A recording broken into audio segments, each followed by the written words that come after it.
qualities developed from holding a position of leadership.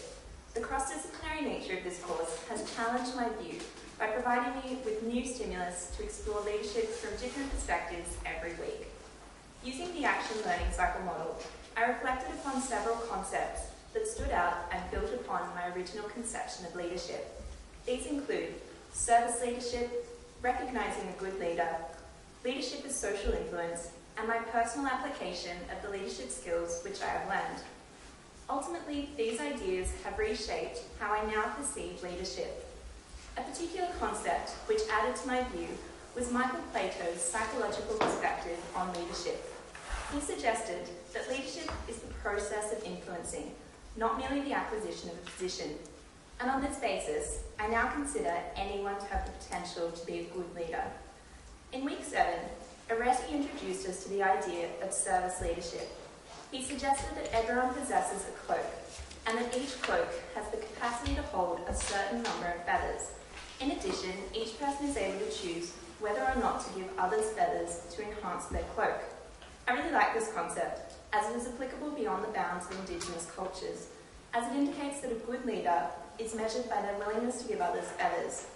This concept really emphasises how everyday people can employ leadership traits without actually holding a position of leadership. Unbeknownst to many of you, it is a model of leadership that someone in our tute employs every week, on a very small scale. This occurs when we get to the critical issue of who gets to eat the last Tim Tam. Someone will usually take the packet and then give the Tim Tam to whom they feel best deserves it, unless Andrew gets there first. In so doing, they are providing the other person with a feather for their cloak. This small benefit, which they wouldn't have otherwise had, provides a small enjoyment for a short period of time. The person giving the Tim Tam displays leadership qualities of generosity and humility towards that person.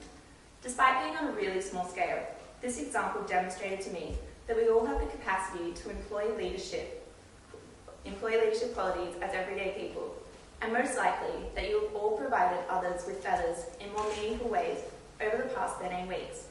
This brought me to consider how we go about recognising a good leader.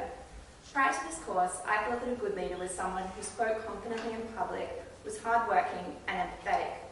Whilst I still think this to a certain extent, Ron Brent added to my initial perception by providing a logical assessment framework against which good leadership can be measured in clear stages and over a period of time.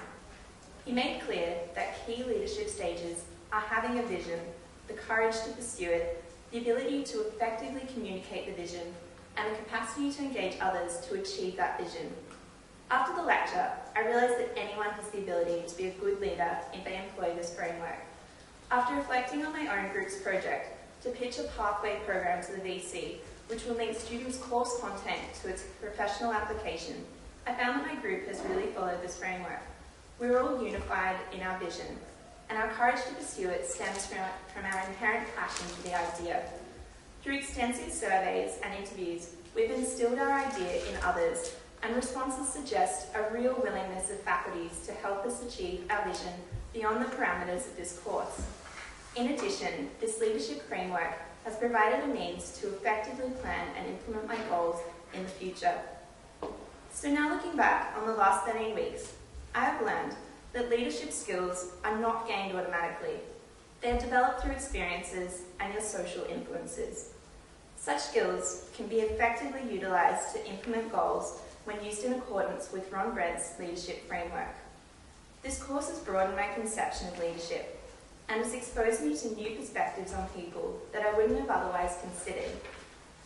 This course has really provided me with a structured outlook upon leadership and has shown me that leadership styles differ in accordance with whatever situation arises.